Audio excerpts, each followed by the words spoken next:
Hey guys, welcome back to Electrical Car Repair Live. Thank you guys for watching and subscribing to the channel, guys. In today's video we'll be working on a Chevy Cruze, guys, and if you're trying to find the fuse, guys, for the side mirror defrosters, the side mirror warmers, guys, stay with us, we'll show you where that fuse is. Now we guys have more than 200 videos on this car. Why? Because our mission, guys, is to save you as much money as we can.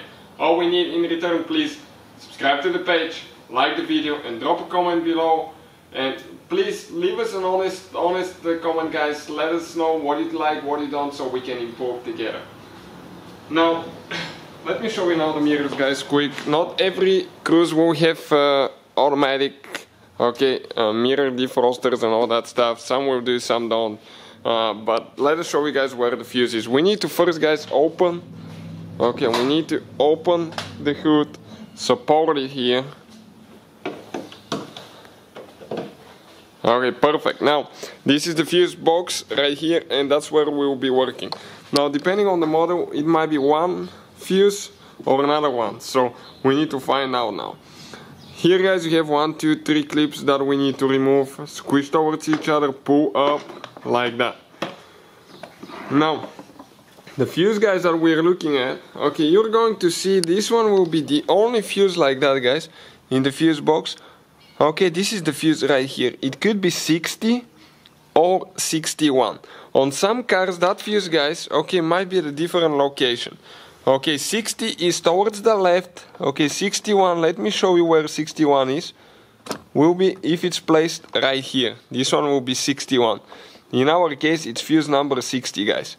Okay, like that.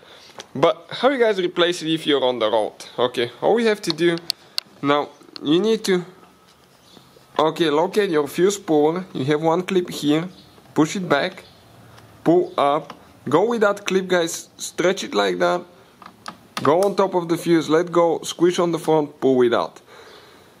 This is, guys, the fuse. Now, little fuses like that sometimes, guys, are extremely hard to see if they're burnt or not. This one is, okay, that element inside will be broken. Now, let me show you guys, if you're not sure, how you can always test those. That way you will know for sure if it's a fuse, if it's something else. We have that voltmeter, guys, okay. Check it out, guys, it will be listed in the description of the video below. It's an amazing product. Okay, and now I have it set at continuity testing right here. And if we touch one end of the fuse with one probe, the other end of the fuse with the other one, nothing, because this fuse is burnt. Now I'll get a replacement fuse, guys. Okay, this is the fuse box right here, guys. You can check out where we buy that thing from for a really good price in the description of the video below. So many fuses for just fraction of the price. Now the new fuse, guys, what we get? We get zeros, so there is communication, and this is a good fuse.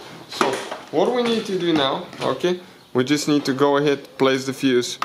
Don't forget to actually install your fuse puller so you don't forget for later, and put your cover on. So thank you for watching, please subscribe and see you guys next time.